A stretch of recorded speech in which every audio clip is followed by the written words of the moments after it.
Welcome to the Heart of Money podcast, where we discuss the personal and emotional elements of money and the impact that money has on every area of your life. I'm Austin Black, a personal finance coach that helps couples overcome their fear and frustration of financial management so they can take complete control of their money. What started as a desire to learn the fundamentals of money management has turned into a passion for helping couples work together to achieve financial success and strengthen their relationship with each other. Whether you're looking for the best strategies to manage your money as a couple, or you're tired of struggling to gain traction and want to overcome the fear and frustration associated with finances, I'm here to help, and this show is for you. Ready to learn more? Then let's talk about the Heart of Money. Hey folks, welcome back to the Heart of Money episode 108. I am your host, Austin Black. I'm joined by my amazing, beautiful, slightly balding co-host, Betty Wessler. Betty, how are you today? Slightly balding. I have looked this good. Yeah, I've looked this good for 20 years, but I need a haircut. It's getting long. So, kind of like that old commercial where the guy walks into the tire store and says, "I think I'm going bald," and he's slick. So it's a play on words that people did or didn't get. So anyway. Well, if you're tuning in for the first time, Betty is also known as Bob, or Robert, or Mr. Wessler, or whatever I decide to call him on the introduction. We never really know, but he is my co-host. Welcome to the show, my friend. We need to clarify that part. I am co-host. I got confused on that part. But yeah, we started out by, "Are you ready, Freddie?" And I said something about Shirley, and then it got to Betty, and so we're just running the gamut of names. And as long as you answer, that's all that matters. Yeah. Now that you can hear me, because the microphone works for the first time in 108 episodes, and something happened that's different. Found where the power button was, how to plug it in the right end, as he said. Yeah. There's a switch on this thing. He is like pinging off of the gauge. I may have to tell you to back off the mic for once. Yeah, and I can't even see that gauge, so I can, see your picture. It's yeah. Well, now that we have all the technical and logistical details out of the way, and we know who you actually are tonight, I think, let's get into the episode. It's going to be a great episode. We're going to answer 3 questions that you should ask. I think this is how this goes. Something down that line. Anyway, we're going to have 3 questions that by the end of this episode, you should have answers to. Maybe that's a better way of putting it. That probably makes a little bit more sense. Are you following? I'm following, but you're speaking to our audience. You're not speaking to me. We still need to clarify that. I think we got the technical stuff out, but we're still working out the kinks. So, yeah. Good deal. Okay. Well, before we ever get started with the 3 questions that you need to answer, I think there's a big elephant in the room that we have to address, and more so for our listeners who maybe are coming to us and they're looking for answers. They're looking for insight. They're looking for strategies, for tips, for encouragement, for hope, for motivation, for the challenge that they need to do well with their money. And the biggest obstacle that they're facing right now, we don't even know where to start. Would you agree with that, Bob? I would, and I think you really need an elephant, voice, or not a voice, but a sound thing in there that just kind of tips that off. Yeah. That was a really, really, really bad elephant sound. But it was on par for your abilities, so God bless you for that one. So, we start with, where do we start? Where are we? Yeah. And this seems like an easy question, but it's such a hard spot to figure out sometimes, because sometimes we don't have any idea where to start. We are so overwhelmed by the situation that we're in. And Bob, I think you and I have been there at one time or another where all you know is it's not the way it's supposed to be, but you don't know even how to start fixing it. You don't even know what the first thing to take care of is. You don't know where to start, what to do, and sometimes even who to talk to. Yeah. I think sometimes. Yeah, you're in that position of, where I am is not where I want to be. Where do I want to be? How do I get there? If I don't know where I want to be, how do I get there? And it's really, you can spiral fairly quickly with I don't knows or just I give up if you don't have a foundation to start with. And, too many times I feel like this is where folks can be if they feel like what they are about to attempt is this daunting task that, because they don't know where to start, they never begin. They kind of stay stuck. They don't know what the right move is, what the wrong move is. And we always call out these extremes, right? Not everyone is going to be in this dire situation, but usually if you don't know where to start, it's just because you're overwhelmed, you feel like it's a daunting task, and you need to figure out what's the first step to take. But sometimes even you maybe aren't overwhelmed. Maybe you aren't just overcome with this concern and fear and frustration.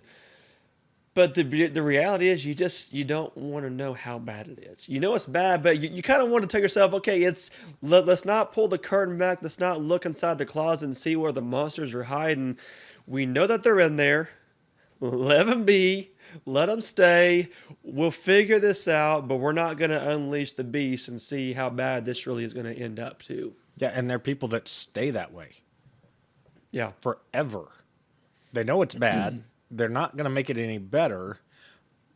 Probably going to make it worse, but they're like, I just don't want to know. Mm-hmm. And I think you've got one other group that has tried and just they're coming back to square one again because they really didn't get off to a good start. Mm-hmm. Or they started and somewhere along the process, they kind of got lost or got frustrated and gave up. So they're back at square one again, saying, okay, I've done this.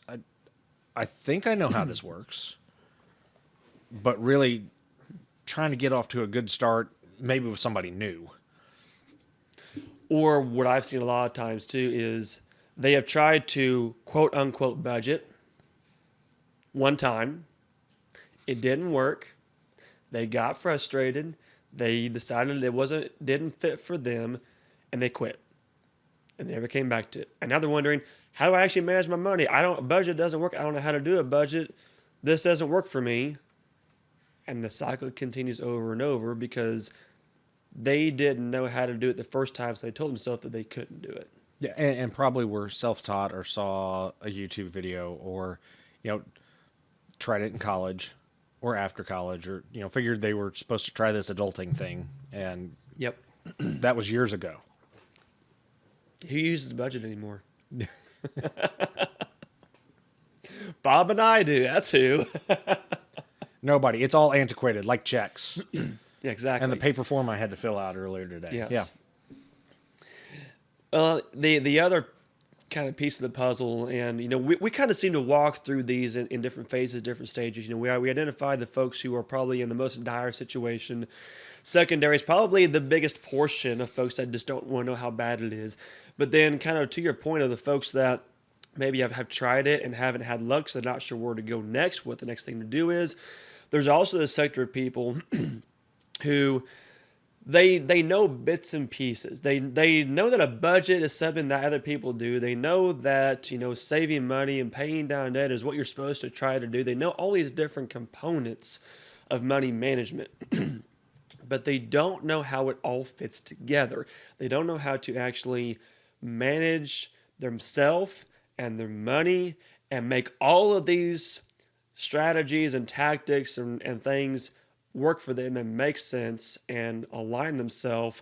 To them, it's all a bunch of lingo and things that smart people know how to do. And I don't know how to manage money. I'm not smart with money, so I don't understand this. I don't know how all this fits together. So I don't know how to begin putting it together. Mm-hmm. And I think that's a sector that they put themselves at a disadvantage because they don't have the confidence and the knowledge to go try it. Yeah. And to go see how does this all work together and experiment a little bit. It's okay if you mess up. You're at least doing something. I think that's a big part of this. Yeah, that's the biggest step. And I think a lot of it is, well, it's just not for me. I mean, another cop-out, we've talked about this before, is, just do something. Because you're not going to get it first time up. It's going to take a couple tries. And, I mean, I don't want to underrate it and say it is a simple process, but it is a simple process. It is building blocks. You just have to either slow down or know where you get the information from. Yep, absolutely. And it goes back to what I've said all along. The fundamentals of money management are not complex. They're easy to understand, they make sense, and they're easy to do. They're not a hard strategy, but implementation is not always easy. Right. And you can know exactly what to do, and it can make perfect sense. But the reality is, when it comes to actually doing it the right way, consistently over a long period of time, that's where the struggle lies. And that's why we talk about things that are common sense, but they're not common knowledge. And I think that's the biggest thing that we run into a lot of times in these conversations. So that's really the biggest obstacle, is people just don't know where to start, so they don't do anything, or they keep doing the same thing over and over and not getting any different result, and they don't know how to change.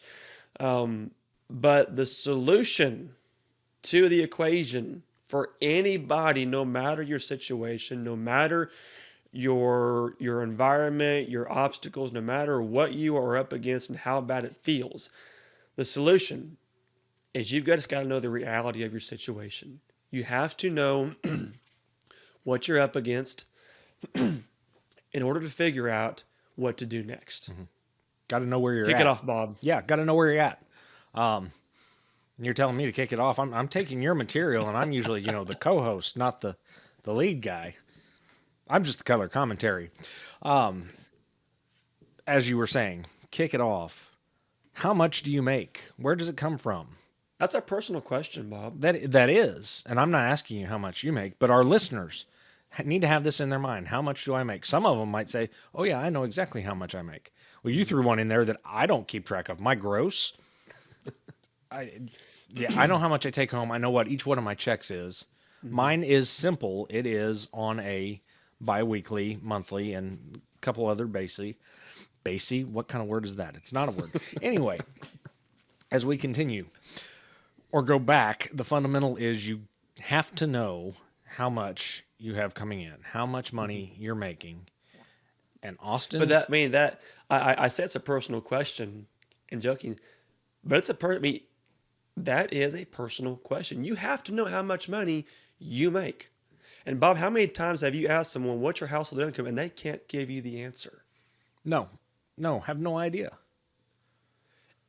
They can tell me when they get paid. And I kind of, whenever I'm in these conversations with someone, I ask that question, and they kind of start adding up in their mind. All of a sudden, they realize, I really don't even know how much I'm bringing home every month. Whether it's gross or not, either one, they don't actually know how much money they are earning in a year's time.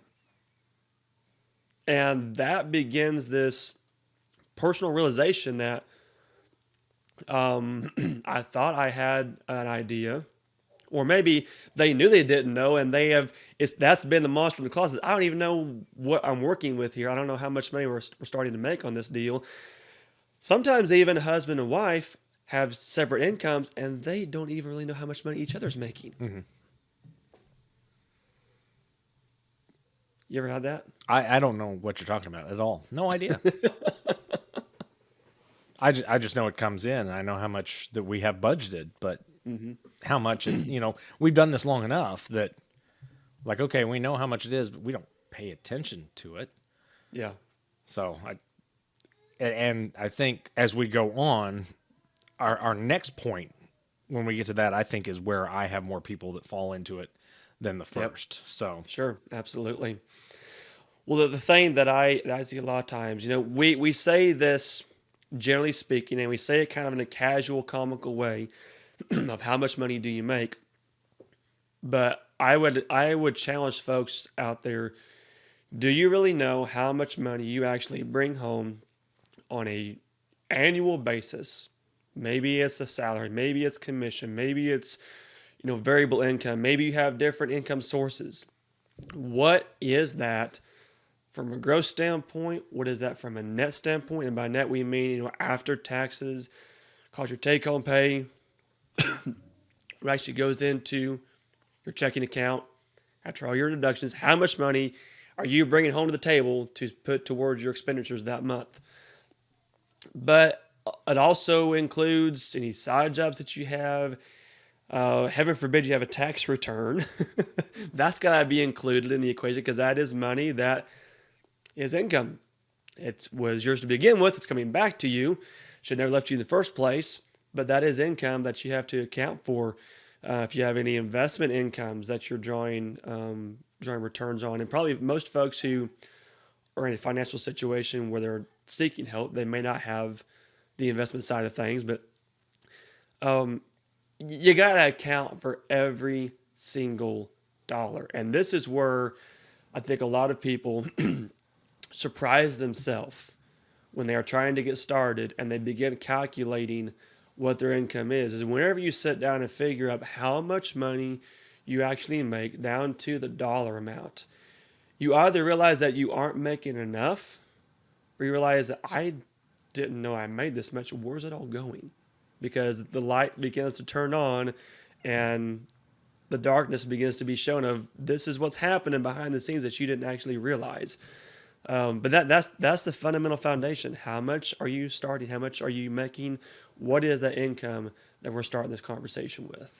And Austin, I think you make a fantastic segue into the second point. For those people, whether they make a whole bunch or make a little, doesn't matter where they are in the spectrum, and they look at it and go, where is it all going?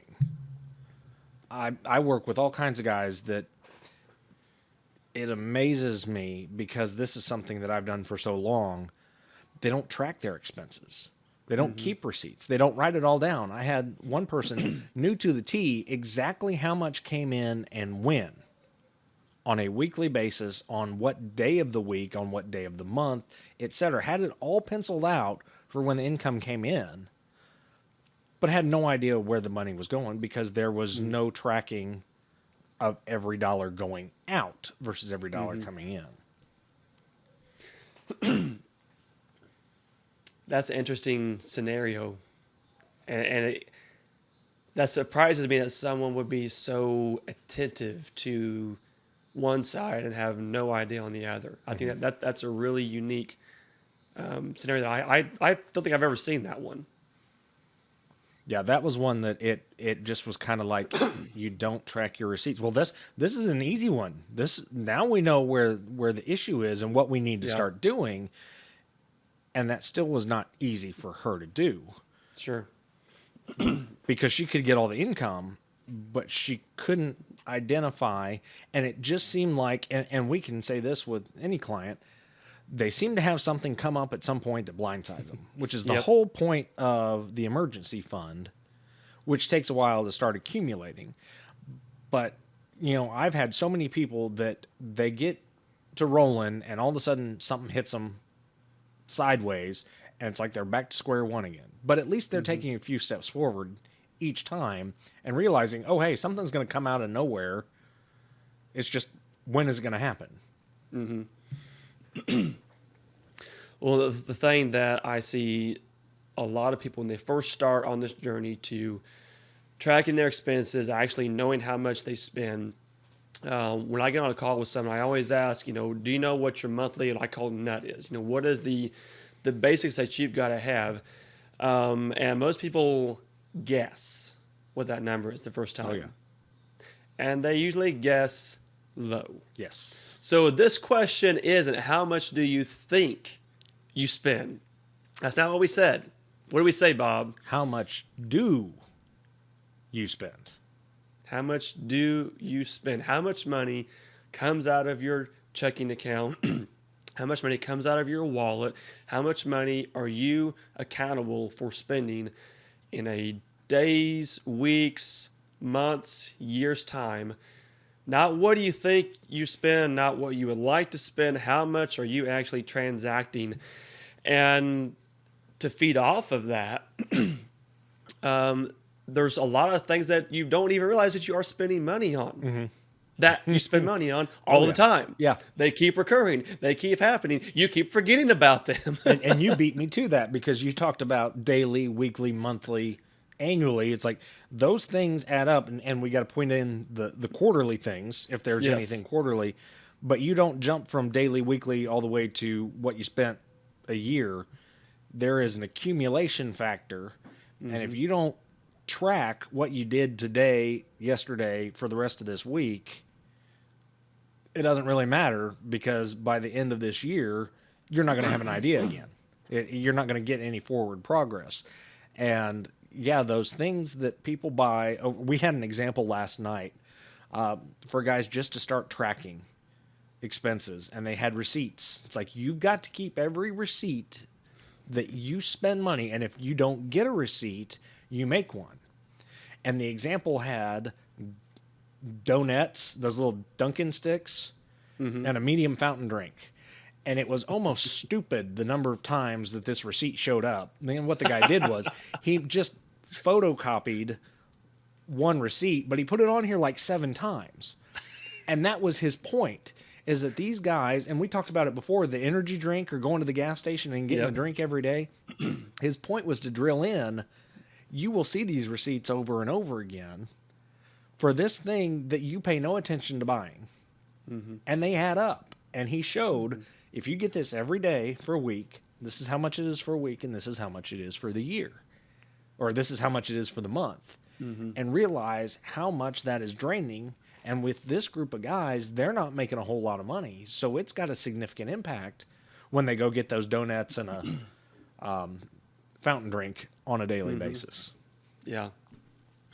I will sometimes, different accounts in our budget that they're not what I would call vitally necessary categories. For example, we have a lot of animals here at our house, so we've got You shouldn't talk about your different kids animals. like that. You really shouldn't that? talk about your kids that way. The wild monkeys. So we've got feed and supplies, and sometimes we have to buy chickens, whatever. So I'll calculate in a month's time. Okay, some months hundreds of dollars are we spending on all this, and then you look at how much that is over the course of a year, and then what percentage that is of your annual income. And I think some people will be shocked to see how much of my money in a year's time is going to this category, or to this service, or for this purpose. And is that actually driving my goal? Is it actually beneficial to me? Or am I spending 25% of my annual income on debt? Yeah. On stuff that I don't even really need, on vacations that I don't necessarily always enjoy. I'm getting a little radical here, but the point is that whenever you don't track what that is on a recurring basis, and that adds up, and you look at the big picture, sometimes you get a bit of a wake-up call. Yep. If you're not used to it, and I've seen that happen many times. So it's one of the comments is made is, if you're spending this money on something that really isn't either getting you to your goal or something that you find fulfillment in, then why are you doing it? And I mean, that's even outside of debt. And now I'm going to get a little radical and go with what I saw the other day on new vehicles and how much a new vehicle costs. And basically, when you're paying down a loan on a vehicle now, you're just renting debt. You're not actually paying it down.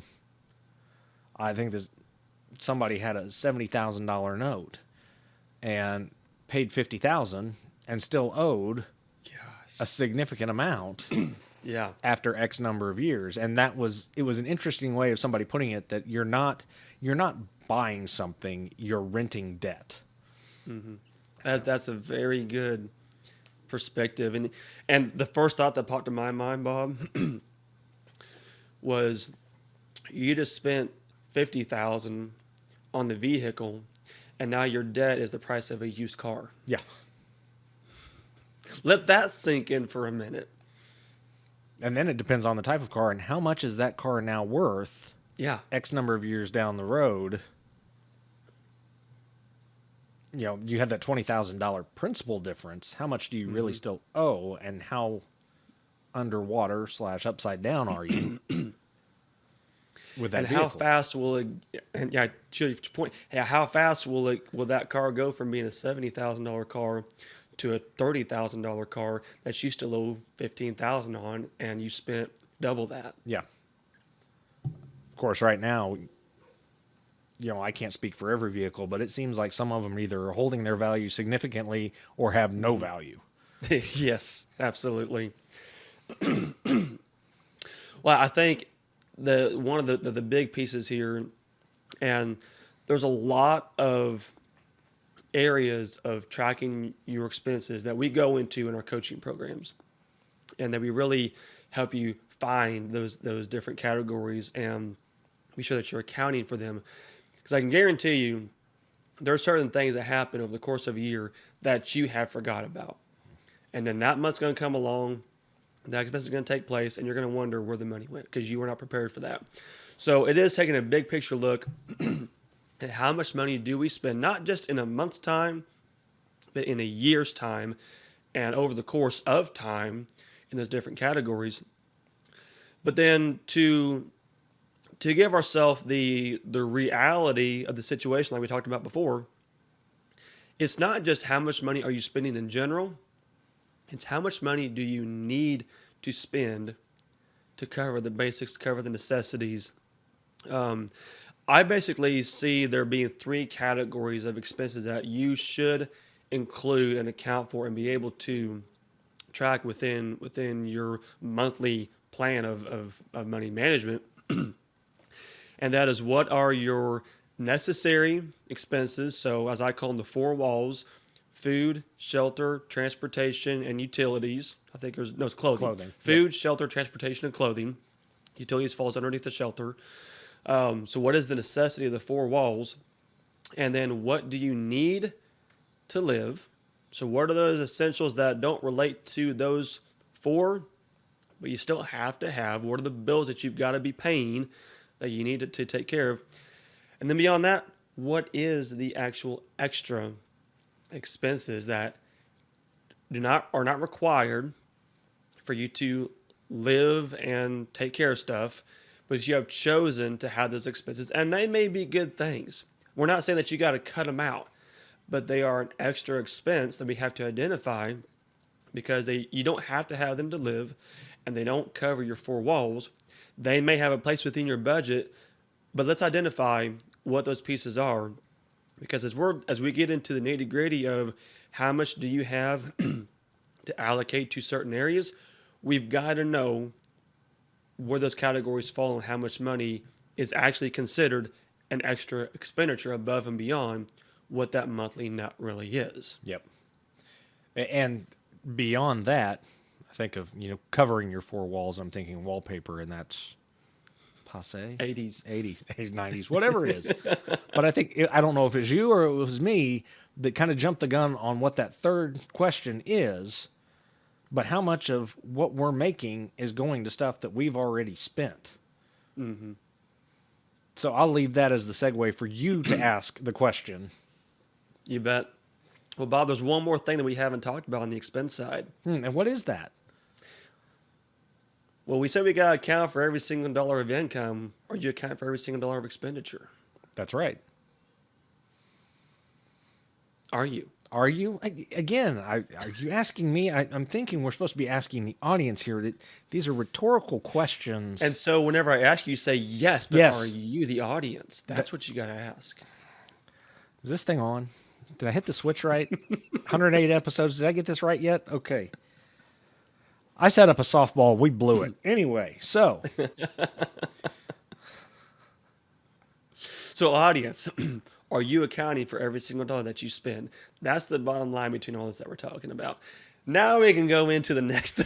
Finally, we jumped the gun. I tried to set it up, and maybe, just maybe, we can get to question number 3, which is, how much money do you owe? I owe. It's off to work we go to make more money, to spend more money, to save, and eventually retire. That is the plan, isn't it? How many dwarfs did it take for you to figure that one out?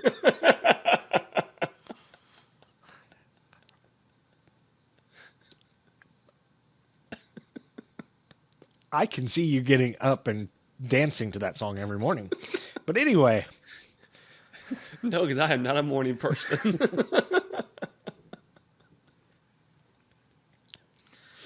so what we owe, which can be those four walls that we Yes. owe on credit cards, the big one, student loans, medical debt, Ow. the auto loans that we already covered, renting debt, and personal loans. How dare you? How dare I? Yeah. Unsecured personal loans. Let's not even get into title loans and those But things. Grandpa said I could pay him back whenever I wanted. It's not on the list. I'm not going there. It's the truth. Because that's a whole nother can of worms. So, And and our audience is walking right into it. yep, and they're going, what? So this is the third question. This is, I mean, each one of these questions is equally weighted as their importance. But I think each one of our audience members is going to be in a different place on how they answer them or have a strength or a weakness in knowing how to answer. Absolutely. Couldn't have said it better myself. Glad you did. No dwarves necessary. You did forget the big one, though. O? Oh, O-H, not O-W-E. you said the four walls. Well, what makes those four walls? I referred to mortgage. I referred to Did mortgage. you say mortgage? I didn't say mortgage, but I was. Okay. It was a play on words, Okay. kind of like the wallpaper. Play on words. Well, you Covering gotta the stop walls. doing that because you lose me whenever you start just making up your own vocabulary. It's called English. No, it's not.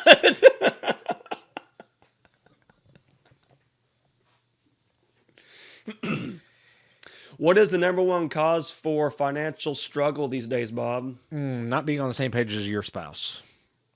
And how do people pay off their debt? With more debt. And where does that get them? In a bigger hole and bigger disagreements with their spouse. And It's an ever revolving cycle. Um, So we said at the beginning that we didn't say at the beginning, we said a few minutes ago that these are all weighted equally, and each person will have a different strength, have a different weakness. But Bob, how many people struggle with actually knowing how much money they owe and being able to find a plan to pay that off? I think there are a lot of people that forget about all the things they owe. And then it's, oh yeah, that bill just came in yesterday. I forgot about that one. And yeah, and making sure that they've got a full picture of everything that they owe on is significant. I always love whenever people call into Dave Ramsey's show. And he asks them how much debt they have. They say none. 5 minutes later, well, I got a $2,000 credit card balance, but I don't have any debt. Oh, my car's going to get paid off in 3 months. I don't have any debt. Oh, we're getting ready to sell our home. We won't have any debt. How much money do you owe? See, that's your favorite. My favorite is when they don't have the figure whatsoever. They go into an entire story and they completely just disregard the question. Well, let me tell you what happened. It's like, no, Yeah. you're not answering the question. Yeah. Yes. And the reality of all of it, going back to what's the monster in the closet, my friend. That elephant you made the noise for earlier. Yeah. It's time to shine the light. It's time to get honest with ourselves. And it's the only Until way you get you honest- get a step forward. Until you get honest with yourself, who else can you trust? Not the loan shark? Not the loan shark. Not the loan shark. Not the banker. Not your grandpa that's giving you a gift with interest. That's not a gift. It was to him. That's Bless his that's heart. that's a completely separate. That's a separate podcast. We'll go into that on a future date. I'm sure people are asking about that, though. I'm sure. Oh, I'm asking too. You're getting so personal with these questions. Well, money's a personal thing, Bob. You know that. Yeah. And that's why people don't like to talk about this. That's why we talk about this on the Heart of Money, because no one else wants to. And that's why America is in the struggle that it's in. And it doesn't matter if you owe a minimum payment. It doesn't matter if there is a minimum payment. It doesn't matter if there's no interest. It doesn't matter if you're going to pay it off eventually or if you're going to pay it off tomorrow. How much money do you owe? Let's face the reality, folks. Let's face the monster in the closet. Let's get real with our situation, because until we can answer these three questions, you cannot move forward. You cannot take that next step. You cannot begin achieving process. So Bob and I are having casual, candid conversation and throwing each other under the bus a little bit. But the reality is, if you cannot answer all three of these questions, then you have a hard time getting ahead and hard time making traction and living with the reality that you are dealt with. And I think we could spend all night, talking about these pieces. The truth is that just knowing the answers to these questions doesn't solve the problem. It's the starting point, but it doesn't solve the problem. It's what do you do with the knowledge that you have? And that's where we're going to get to go into with our next episode, is what do you really do with the answers? How do you begin to take that next step now that you know where you're at? But I kind of wanted to hang out on that a little bit, Bob, because that is where the rubber really meets the road, and that's where you begin to make the choices and the decision, because now you've got a full light on the scenario. You know what you're dealing with. You know how good or bad or ugly or great it is. And now you can begin to take action and take the right step, because you have the clarity that you need for direction and for a journey ahead for you. Mm-hmm. Yep, you summed it up quite well. I was thinking of the puzzle pieces, and you got to have all of those.